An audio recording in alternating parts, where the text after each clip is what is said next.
Hello guys, welcome to our YouTube channel. तो आज के इस वीडियो में हम बात करेंगे TNPL 2023 का match number 25 Ballsy Trichy versus Chepauk Super Gillies खेला जाएगा 2 जुलाई 7:15 यहाँ पर टाइमिंग रहने वाला है। और अगर हम वेन्यू की बात करें तो वेन्यू यहाँ पर रहेगा इंडिया सीमेंट कंपनी तिरुनेलवेली में ये मैच होगा। तो इस वीडियो में मैं आपके साथ डिटेल शेयर करूंगी और मैच प्रेडिक्शन जानेंगे इस मैच का। तो अगर चैनल पर नए हो तो चैनल को सब्सक्राइब कर लेना। वीडियो अगर अच्छी लगे तो लाइक ज़रूर कर देना, क्योंकि बहुत सारी इन्फॉर्मेशन यहाँ पर आपकी काम की रहने वाली है। तो एंड तक ज़रूर देखना, क्योंकि सारी इन्फॉर्मेशन आपको एंड तक मिलेगी। स्किप बिल्कुल भी नहीं करना है। ड्रीम 11 पर भी बात करेंगे हम यहाँ पर। तो आज इस वीडियो में हम जानेंगे क्या पिच रिपोर्ट रहने वाली है, weather reports, last matches, head to head, team analysis, team comparison, playing 11, dream 11, toss prediction, साथ ही आज के मैच का विनिंग प्रेडिक्शन भी। और एक और चीज़, चैनल तो आप हमारे साथ अगर आप नए जुड़े हो तो सब्सक्राइब ज़रूर कर लेना, क्योंकि डेली हम TNPL में आपके साथ हर एक मैच के टॉप पिक्स लेकर आ रहे हैं, जिनसे यूज़र्स प्रॉफिट भी अर्न कर रहे हैं। साथ ही आप हमारे साथ टेलीग्राम पर भी जुड़ सकते हो, व्हाट्सएप पर भी ज्वाइन हो सकते हो कैश कर ले फैमिली के साथ, जिसमें आपको हर एक लीग के अपडेट्स मिलेंगे कि कौन सी लीग हम नेक्स्ट करने वाले हैं। क्योंकि अब ऑलमोस्ट TNPL जो है वो ख़त्म होने वाला है। नेक्स्ट लीग हमारी कौन सी रहेगी, कि उसमें कितना प्रॉफिट अर्न करना है, सब कुछ आपको टेलीग्राम और व्हाट्सएप पर मिल जाएगा। तो उसके लिए ज़रूर ज्वाइन कर लेना। दोनों के ही लिंक आपको डिस्क्रिप्शन में मिल जाएंगे। तो आगे चलते हैं। और यहाँ पर अगर मैं बात करूँ इंडिया सीमेंट कंपनी ग्राउंड की, तो मीडियम बाउंड्रीज हैं, पिच में बाउंस मिलता है। एवरेज स्कोर यहाँ पर 150 से 160 तक का देखने के लिए मिल सकता है। स्पिनर्स यहाँ पर अच्छे होते हैं, और जो भी टीम यहाँ पर टॉस जीतेगी वो चेजिंग प्रेफर कर सकती है, क्योंकि यहाँ पर चेजिंग ईजिली हो जाता है। आगे हम जानेंगे भी कि कैसे चेज होता है, कौन से ओवर में चेज हो जाता है, विकेट्स कौन ज़्यादा निकालता है, सब कुछ मैं आपको इस वीडियो में बताने वाली हूँ। बस आपको वीडियो को देखना है। आगे चलते हैं। और अगर पिछले 10 मैचेस की बात करें तो यहाँ पर 50% विकेट्स हमारे पेसर्स ने निकाले हैं, और 50% विकेट्स यहाँ पर हमारे स्पिनर्स ने भी निकाले हैं। तो दोनों ही इंपॉर्टेंट रहने वाले हैं, और हम अपनी टीम में दोनों को ही लेकर चलेंगे, क्योंकि दोनों से ही आप प्रॉफिट अर्न कर पाओगे। नेक्स्ट अगर मैं बात करूं तो लास्ट ईयर यहाँ पर मैचेस हुए थे जो 3, वहाँ का स्टैट्स देख लेते हैं। तो 27 जून को जो मैच हुआ था यहाँ पे बॉल्सी ट्रिची और तिरुपुर तामेजान का, जिसमें बॉल्सी ट्रिची मैच को हार गई थी और तिरुपुर तामेजान मैच को जीत जाती है। पेसर्स को दोनों इनिंग में विकेट मिले, स्पिनर्स को भी दोनों इनिंग्स में विकेट मिले। पेसर्स ने 7 विकेट और स्पिनर्स ने 4 विकेट्स यहाँ पर निकाले। उससे पहले 26 जून को होता है लाइका कोवाई किंग वर्सेस डिंडीगुल ड्रैगन का। पेसर्स यहाँ पर पहली इनिंग में 5 विकेट निकालते हैं, दूसरी इनिंग में 2 विकेट, टोटल 7 विकेट पेसर्स को मिले। स्पिनर्स की अगर बात की जाए तो स्पिनर्स को पहली इनिंग में 3 विकेट मिले थे, दूसरी इनिंग में 2 विकेट, टोटल 5 विकेट मिले। अब यहाँ पर आप देखो, लाइका ने पहले बैटिंग की, 188 बनाया, डिंडीगुल ने आकर चेस कर दिया था। तो यहाँ से आपको ये चीज़ तो समझ में आई जाएगी कि टारगेट जो है वो यहाँ पर चेस हो जाता है ईजिली। 19.2 ओवर्स में ही 190 उन्होंने बना दिया था। लास्ट 25 जून 2022 को मैच हुआ था। सलाम स्पार्टन्स ने पहले बैटिंग की, 149 बनाया। निलय रॉयल किंग आकर चेस कर देती है 17.4 ओवर्स में ही। पेसर्स को 6 विकेट, स्पिनर्स को 4 विकेट यहाँ पर मिलते हैं। आगे चलते हैं। तो ये जो रीसेंट मैचेस लास्ट ईयर हुए थे, यहाँ से आपको एक चीज़ समझ में आएगी कि यहाँ पर स्कोर जो है वो आपको अच्छा बनता हुआ दिखेगा। साथ ही यहाँ पर सेकंड इनिंग में विकेट्स कम जाते हैं, और पेसर्स और स्पिनर्स दोनों ही इंपॉर्टेंट रहते हैं। अब हम जानेंगे दोनों ही टीम्स के रीसेंट फॉर्म। तो अगर मैं चेपॉक की बात करूँ तो आप देखो, पिछले 3 मैचेस लगातार हारती हुई आई है। शुरुआत मैचेस चेपॉक के लिए काफ़ी अच्छे रहे थे, लेकिन अब बहुत सारी ऐसी कमियाँ हैं जिनमें चेपॉक जो है वो अभी भी फाइट कर रही है, क्योंकि अब तो मोस्टली क्वालिफायर आने वाला है। तो वहाँ के लिए टीम्स जो है, जैसे लाइका जो है वो क्वालिफाई हो चुकी है ऑलरेडी, बट अभी भी चेपॉक के लिए फाइट जो है वो काफ़ी ज़्यादा मुश्किल है, क्योंकि रीसेंट फॉर्म जो है वो चेपॉक का इतना अच्छा नहीं चल रहा है। अगर आप पिछले 3 मैचेस देखोगे तो पिछले 3 मैचेस लगातार चेपॉक ने हारे हैं। लास्ट मैच साइचम मदुराई पैंथर्स के साथ खेला, जिसमें 140 का टारगेट दिया, और चेपॉक जैसी टीम 129 पर पर ही रुक गई और 12 रन से इस मैच को हार गई थी। लास्ट सेकंड मैच की बात करें तो चेपॉन्ग ने बैटिंग फर्स्ट की नेलाई रॉयल किंग के सामने 159 बनाया और 159 का जो टारगेट था वो नेलाई रॉयल किंग ने चेस कर लिया। चेपॉन्ग फिर से इस मैच को 8 विकेट से हार गई थी। लास्ट थर्ड मैच की अगर हम बात करें तो डिंडीगुल ड्रैगन के साथ होता है। डिंडीगुल ड्रैगन 170 बनाती है, चेपॉन्ग आकर चेज नहीं कर पाती और 1 रन से मैच को हार गई थी। तो चेपॉन्ग का अगर आप रिसेंट फॉर्म देखोगे तो क्या ही चल रहा है इनका, ना तो इनसे बैटिंग फर्स्ट करके एक बड़ा स्कोर बन रहा है और ना ही इनसे चेज हो पा रहा है 140 भी। तो यहाँ पर आप देख सकते हो कि चेपॉन्ग जो है वो उसकी कंडीशन अभी थोड़ी सी ख़राब चल रही है, क्योंकि कंटिन्यूसली इतने सारे मैचेस हारे हैं तो थोड़ा सा मुश्किल होने वाला है चेपॉन्ग के लिए क्वालिफायर में पहुँचना।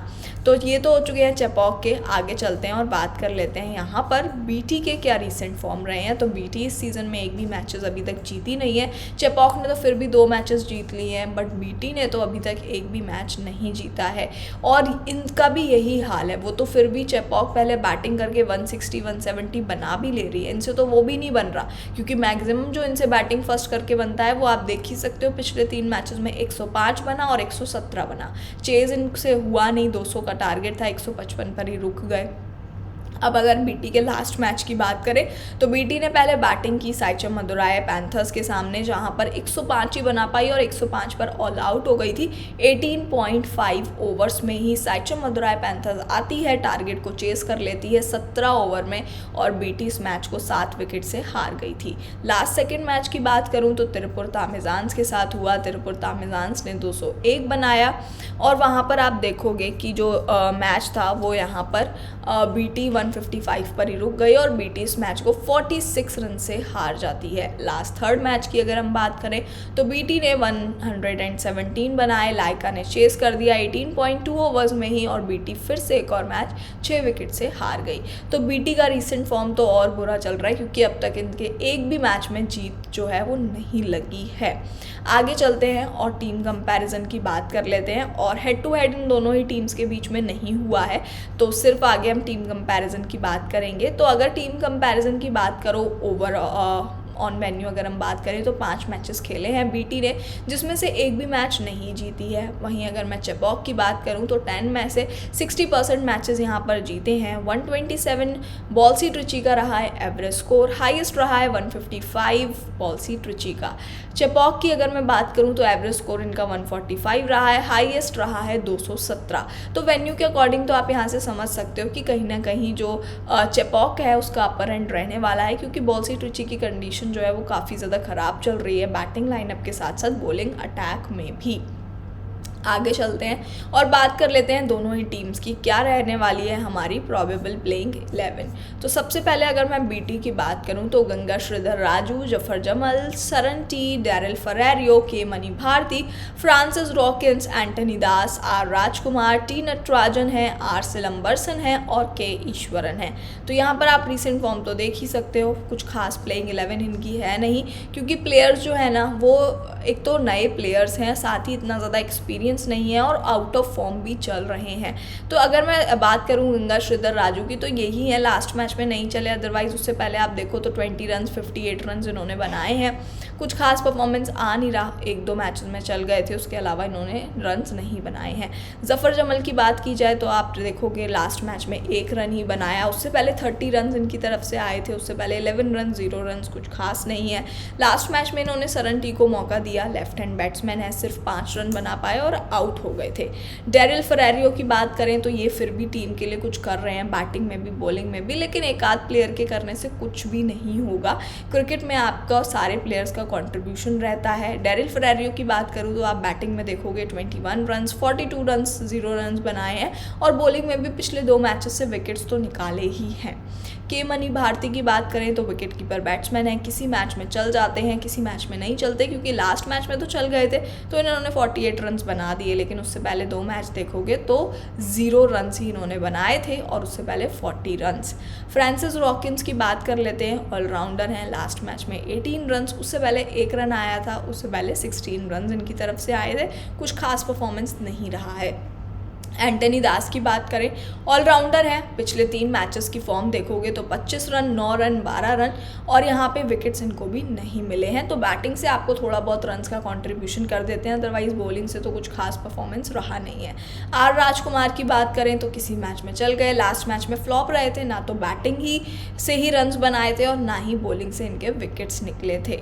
टी नटराजन की बात कर लेते हैं, लेफ्ट आर्म मीडियम बॉलर हैं, पिछले 2 मैचेस से विकेट्स भी इनको मिल रहे हैं, उससे पहले विकेट उससे पहले भी 1 विकेट इन्होंने निकाला है। आर सिलम्बरसन की बात करें तो right arm fast medium bowler हैं, लास्ट मैच में विकेटलेस रहे, उससे पहले 1 विकेट, उससे पहले तो फिर भी कंसिस्टेंसी थी, पिछले 3 मैचेस में विकेट निकाले थे, लेकिन लास्ट मैच में विकेट इनको नहीं मिला। के ईश्वरन की बात कर लेते हैं, बॉलिंग ऑलराउंडर हैं और आप देखोगे तो रीसेंट फॉर्म ठीक है, लास्ट मैच में 2 विकेट निकाल कर आ रहे हैं, उससे पहले 0 विकेट, उससे पहले 2 विकेट। तो यहाँ पर कंसिस्टेंसी किसी भी बॉलर में नहीं है जो आपको अब तक हर एक मैच में परफॉर्मेंस करता हुआ दिखे। यही रीज़न है कि बॉल्सी ट्रिची एक भी मैच अभी तक नहीं जीत पाई है, क्योंकि कंसिस्टेंसी काफ़ी ज़्यादा ज़रूरी है कि एटलीस्ट आप एवरेज रन्स का कंट्रीब्यूशन तो कर दो आप टीम के लिए। तो वो चीज़ अभी तक नहीं मिली है, क्योंकि यहाँ पे प्लेयर्स जो हैं वो इनसे रन्स बन नहीं रहे हैं, बॉलिंग में इनसे विकेट्स निकल नहीं पा रहे हैं। अगर मैं यहाँ से बॉल्सी ट्रिची से की प्लेयर्स की बात करूँ तो डैरिल फरेरियो रहने वाले हैं, यहाँ पर आपको रन्स बनाकर दे सकते हैं।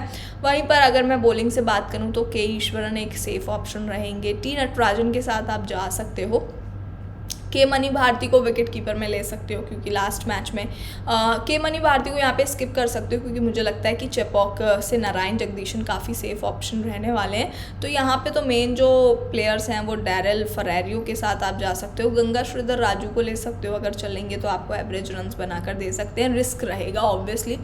और उसके बाद टी नटराजन में बॉलर्स के साथ हम जाएंगे। नेक्स्ट बढ़ते हैं आगे और बात कर लेते हैं चेपॉक से हमारे प्रॉबेबल प्लेइंग 11 की, और साथ ही कौन से हमारे इंपॉर्टेंट पिक्स रहने वाले हैं।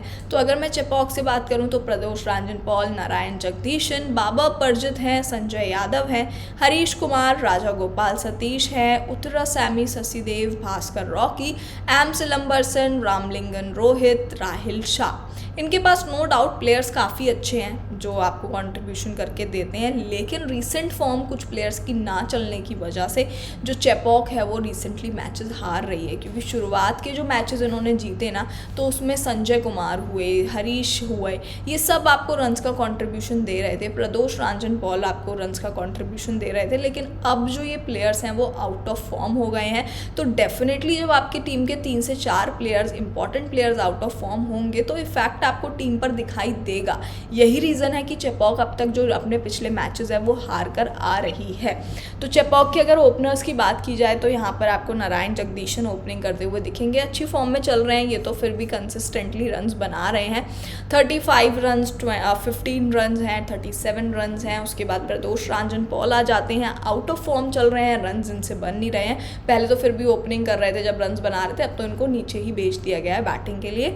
बाबा परजित यहाँ पर इंपॉर्टेंट रहने वाले हैं, बैटिंग से भी आपको रन्स बनाकर देते हैं और बॉलिंग में भी विकेट्स आपके लिए निकाल कर देते हैं, तो इंपॉर्टेंट पिक रहेंगे। संजय यादव पहले बैटिंग बॉलिंग दोनों से रन्स दे रहे थे, मतलब परफॉर्मेंस दे रहे थे, अब जो है वो इनकी तरफ से विकेट्स भी नहीं आ रहे हैं और रन्स भी इतने कुछ खास बन नहीं रहे हैं, क्योंकि अगर आप रीसेंट फॉर्म देखोगे तो 9 रन, 15 रन, 3 रन इन्होंने बनाए हैं। हरीश कुमार की बात की जाए तो लास्ट मैचेस में ये भी फ्लॉप ही चल रहे हैं, लास्ट मैच में 3 रन, उससे पहले 20 रन और 9 रन ही इनकी तरफ से आए हैं। राजा गोपाल सतीश भी पिछले 2 मैचेस से फ्लॉप चल रहे हैं, 0-0 रन, एक भी रन इनकी तरफ से आया नहीं, बॉलिंग में भी लास्ट मैच में विकेट इन्होंने नहीं निकाला था। शशिदेव की बात करें तो कुछ खास इनकी तरफ से भी नहीं आ रहा है, पिछले मैचेस में 6 रन, 13 रन, 9 रन इनकी तरफ से आए हैं। फिर आ जाते हैं Bhaskar Rocky, right arm fast bowler हैं, लास्ट मैच में विकेट लेस, कंसिस्टेंसी इनकी है नहीं, क्योंकि एक मैच में विकेट निकाल लेते हैं तो एक मैच में नहीं चलते।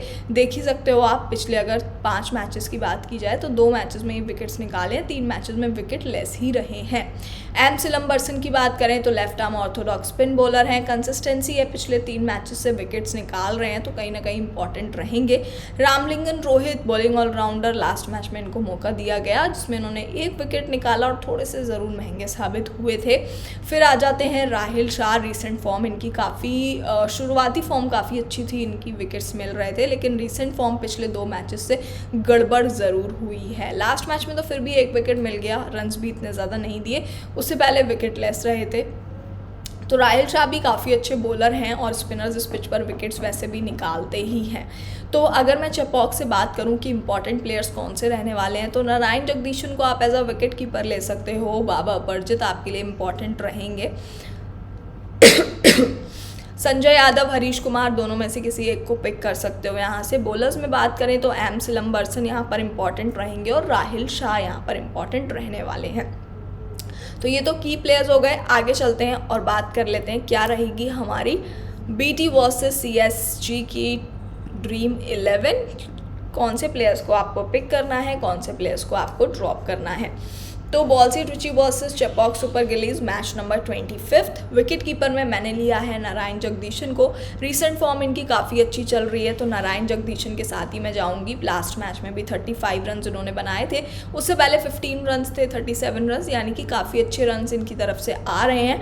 और मैं यहाँ पर BT से नहीं लूँगी विकेट कीपर को, क्योंकि केमनी भारती की इतनी, भले ही लास्ट मैच में 48 रन बनाए हो, लेकिन कंसिस्टेंसी नहीं है। एक मैच में रन बना देते हैं तो 2 मैचेस में फ्लॉप भी हो जाते हैं, तो इसलिए मैंने यहाँ पर इनको स्किप किया है।